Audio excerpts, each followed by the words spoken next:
Welcome to the online class. How are you, everyone? I think you all are keeping well by the grace of Almighty Allah. I'm also fine. This is Hasina Islam, lecturer, Department of English, Tongi Government College, Gazipur. This lecture is for the students of Master's final year. Dear learners, in our previous lecture, we have started Virginia Woolf's Shakespeare's Sister. In my previous lecture, I have given you the theme of this novel. Today, we are going to start the summary and a detailed analysis of this novel. Okay, so let's start. So here, first of all, you have to know the background of this novel, and in my previous lecture I have also discussed on this. I've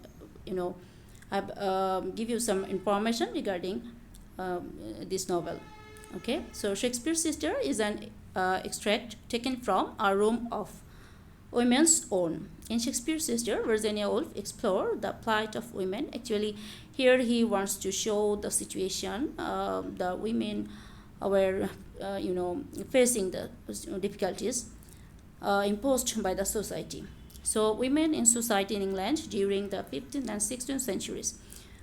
Through a subtle analysis, Woolf raises certain concerns regarding discrimination against women in a male-dominated society, such as denial of education to the girl child, violence against women, the need of freedom of expression in women, and the right to human dignity. Actually, they were discriminated in different issues. So here is the summary. I'm going to give you the summary. So the extract begins with the writer's disappointment on not being able to find concrete reasons for the poor plight of women. Actually, she wanted to find out the reasons where the female writers were facing the problems, what were the difficulties. She couldn't understand. Okay. So instead of being flooded by a variety of views that do not help her arrive at a conclusion, she decides to narrow down the inquiry. Woolf seeks answers to her questions from the historian, who is known to record facts. Actually, she wanted to explore from histories. Actually, the previous histories, the condition of women, she tries to show here. Okay, she endeavors to find out from the historian the conditions under which women lived, and turning her attention to women who lived in England during the time of Queen Elizabeth I. And where you have to notice that it was the reign of Queen Elizabeth I, and in that time women were facing so many problems. So the writer is puzzled by the observation that there were no known women writers in an era in which so many men wrote songs, sonnets, and other works of literature. Actually, at that time, Shakespeare was so famous, and so many. Actually, Elizabethan age is the golden age of literature, but at the time, you may notice that there were no noticeable women writers. Okay. So using the analogy of spider's web, Virginia Woolf points to the close association between fiction and life. The writer turns to Professor Trelia's Story of England, a well-known book of history, and I have told you that she tries to find out facts from history.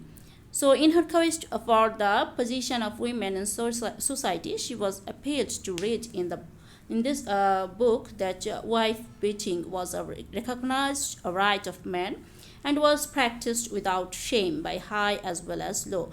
Actually, it was a very common picture, and wives were tortured in everywhere. And as we know, the concept of feminism supports women's rights on the grounds of equality of the sexes. Though we know that in different by the social those who were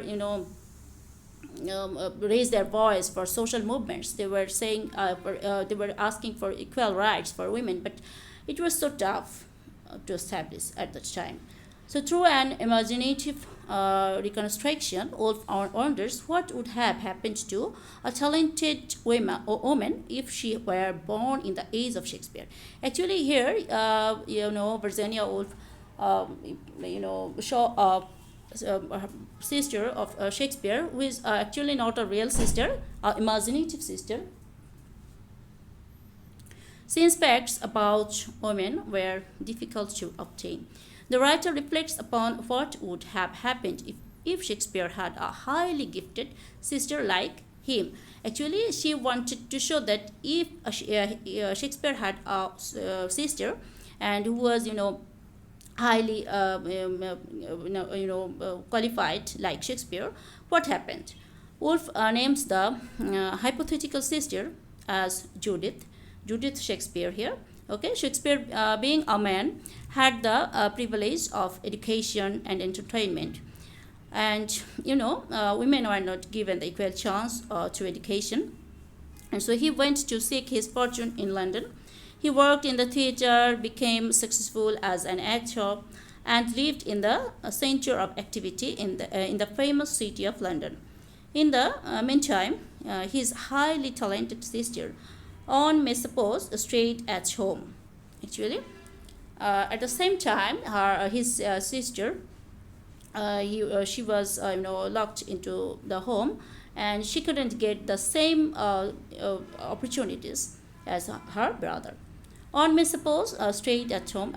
Judith was as imaginative and adventurous as her famous brother, but being a girl, she was discriminated against and not educated. So, unlike Shakespeare, she did not have the privilege of studying grammar and logic or studying Latin. Being a gifted person, she was interested in reading books and used to sometimes pick up her brother's book, perhaps.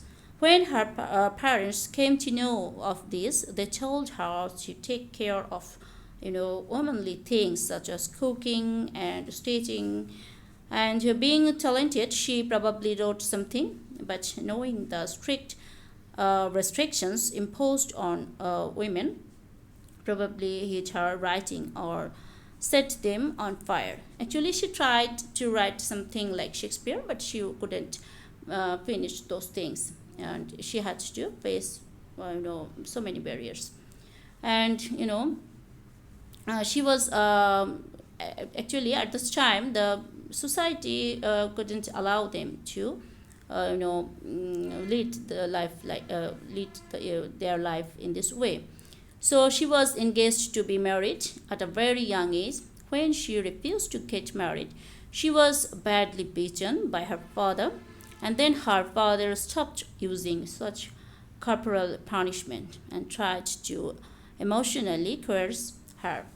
So, driven by such external pressure, Judith ran away from home to London. Actually, like Shakespeare, she also, ran away from home to London.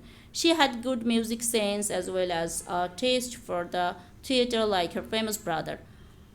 When she expressed her desire to act, men laughed at her because she lived in an age whereby a woman's individual talents were greatly suppressed, and she was expected to be confined to the four walls of her home. Her literary genius did not wish to be defined by such anti feminist attitudes in a male dominated society. An actor, in this way, in different stages, he got difficulties. He found it quite impossible to, expose her talents. Okay, so Wolf's imaginative reconstruction of Judith's tale highlights the plight of women. Actually, she wanted to, show the condition of women in that society, and social and cultural, norms and made it impossible for talented women to have excited and expressed themselves in Shakespeare's times. Yet the writer continues to think that genius must have existed among women as well as amongst the working class, even thought it could not come to light. The writer cites Emily Bronte, the Bronte sisters, They were very well known novelist, and Robert Browns Barnes, and as examples of genius. Actually, those female writers were, you know, highly gifted. They could express their genius. They could expose themselves. So all feels that when a person reads about a witch or of a woman possessed by devils, about an outstanding man who had a mother, this may be taken as indicators of the existence. Actually, at the time, these were the condition of women, and this is the short summary of this novel. And in my next lecture, I will give you a detailed analysis and some important question regarding this novel. Until then, thank you. Allah Hafiz. Have a nice day.